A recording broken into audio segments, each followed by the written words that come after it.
So I just recorded this entire video and the microphone wasn't recording. So I'm doing it again! Hello and welcome back. My name is Dubby and this is the Dubby Experience. I am a painter, graphic designer, and animator based out of Houston, Texas. And today I am going to be showing you how I paint these cartoon character one-of-one paintings from sketch all the way to finished piece.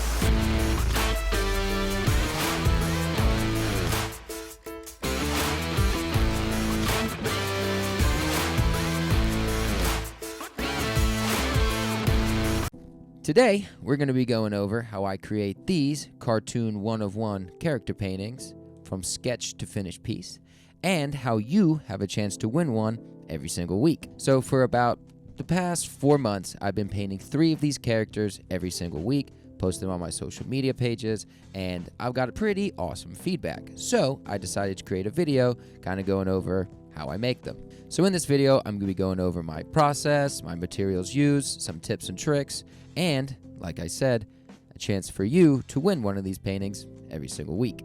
So it all starts off with my blank head sheet. I know that sounds weird. It basically is a sheet of head shapes that I've created to give you a starting point for all your characters. This sheet is actually free to download from my website, and the link is below. That way you can kind of follow along with this video and create some characters of your own. So at a glance, you can kind of see that each of these head shapes have a certain look to them. Some of them are like long cylinders, some of them are short and boxy. That's kind of gonna give us our starting point for our characters. Tip number 1. Do some research. If you look at characters from TV shows or movies, you kind of see that their facial features matches who they are in the movie. For example, most bad guys have pointy features because they look evil and pointy. If they're round and bubbly, then they're usually, funny or smiley or happier characters. You can use these rules to build your characters, or you can kind of flip them around. Like, for example, a big, huge guy with a small head is usually dumb. Make that guy smart. Throw some glasses on him. I don't know. It's your world. We're all just living in it. So once I've scanned the page, I kind of get an overall look of all the characters. I start in one place and I start drawing. I start off with the eyes, the nose, the facial features, kind of just getting the overall look. Is it an animal? Is it an alien? Is it a random character from the deep, dark backside of my brain? Whatever it is, I start drawing it. After the facial features and the basic character outline is done, I start adding props and hats and clothing and other stuff just to really give the character an identity. Tip number 2, be loose. This part, just be loose, make mistakes, be weird, try something out you've never tried before, okay? It doesn't matter. This should be a fun, creative, fun part. Don't get bogged down thinking like, is this character good? Is it gonna work? Is anyone gonna like it? Does my family love me? Who gives a shit? Who cares? Just draw. Okay, so I got all my sketchy sketches done, and it's time to clean them up and get them all ready for the ball. So I do what I usually do. I add a new layer, lower the opacity of the sketch, and start doing my line work. I use the technical pen. I add a little bit of stabilization to the pen, and I get to work and getting these guys all polished up.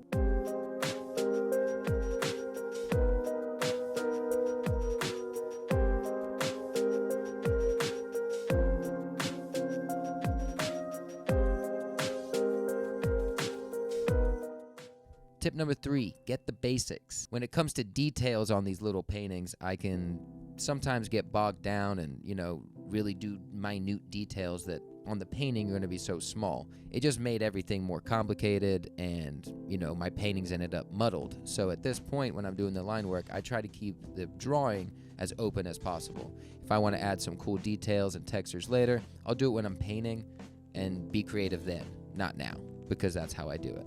Okay? So, once I got all my characters lined up, I take them from the iPad, take them over to the computer, open up Photoshop, and I get them formatted onto a page. So I print it 8.5 by 11 or A4 or printer paper size. There's usually about 4 to 6 to each sheet. Once I get them all formatted, I get them all printed out and ready to go. Tip number 4, size does matter. Okay, I make these paintings 5 by 5 inches. That's because I don't want it to be a full project like a huge canvas and it's gonna take me forever. I also don't want it to be so small you can't really see it unless you got a microscope. So 5 by 5 inches works for me. I think it's the best to get a cool, rounded, detailed character, and it only take me an hour or 2 to paint. Okay, so now I got all my characters printed out and ready to go. I bust out my awesome light table because, you know, I'm a fake artist. I trace. Yes, let me know in the comments if you think that I am a scammer or a fake or a phony. My mom will probably agree. So I start to trace these characters out onto the paper of my choice. I like to use this watercolor paper. I like the way the acrylic paint sits on it. It dries real fast, and that's my choice, and I'm sticking to it. Once I got everything traced, I cut them into pieces like Papa Roach's life with an X-Acto knife and a ruler. I do this until I have a huge big pile of them and my wrist no longer works and my sex life screeches to a halt. Tip number 5, buy a f***ing light table. Okay, so I used to trace everything at my window, and let me tell you, my 34-year-old back felt like a 92-year-old's back. So future me, tuck it to the younger me, buy a light table. They're like $28 on Amazon. I'll maybe add a link. I don't know. But listen, just buy a light table. Your back will thank you. When it comes to the world of paint, there's so many options out there. Me personally, I use the inexpensive craft paint.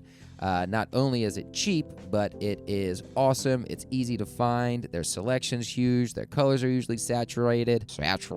Yeah, I just love their selection. They're cheap. They're easy.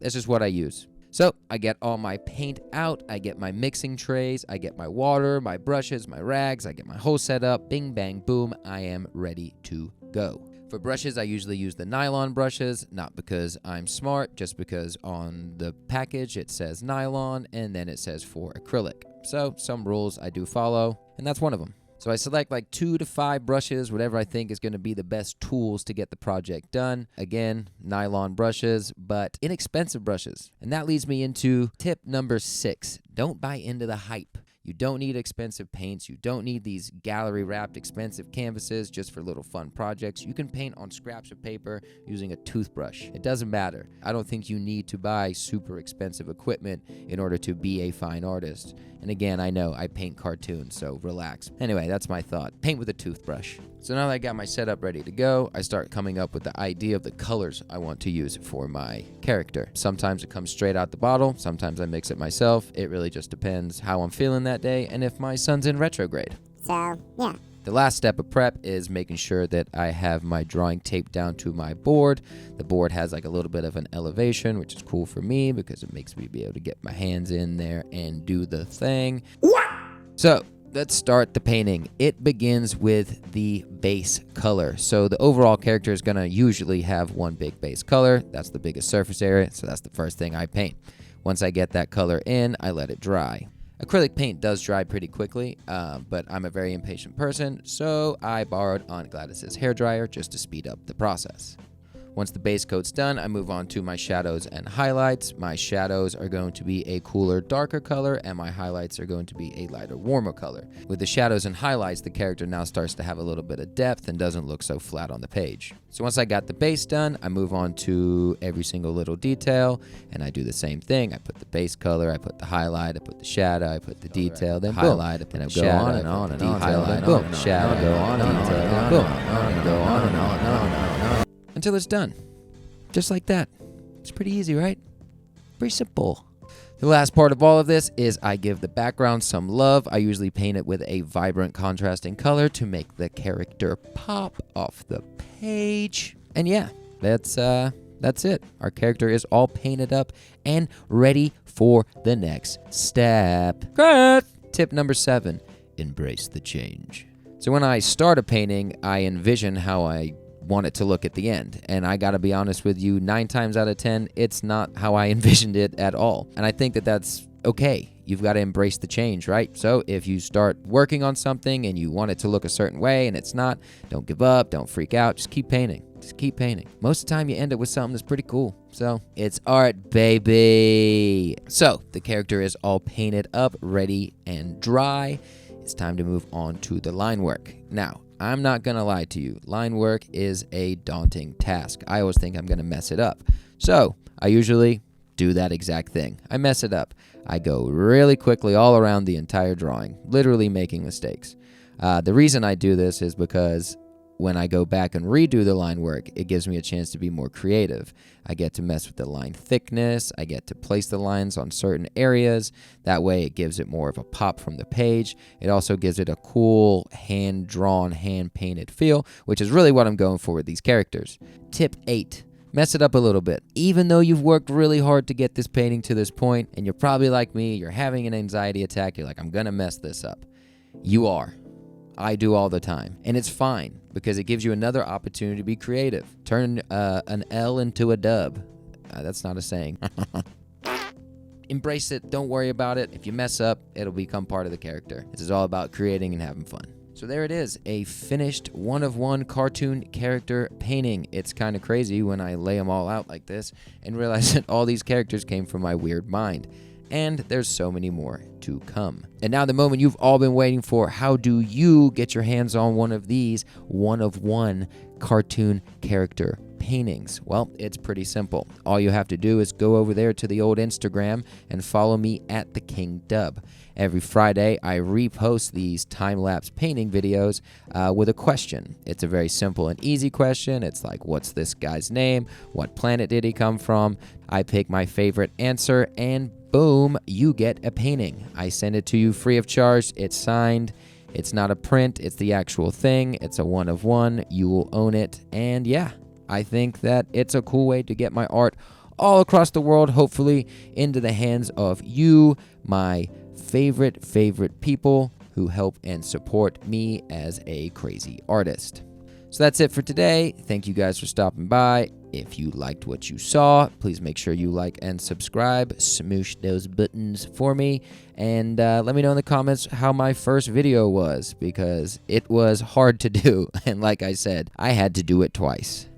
Hopefully I'm going to get better at this. I want to build a community of people that like my art. And yeah, like I said, give some stuff away and, I don't know, just have fun. Until next time, my peeps, stay creative, you bastards.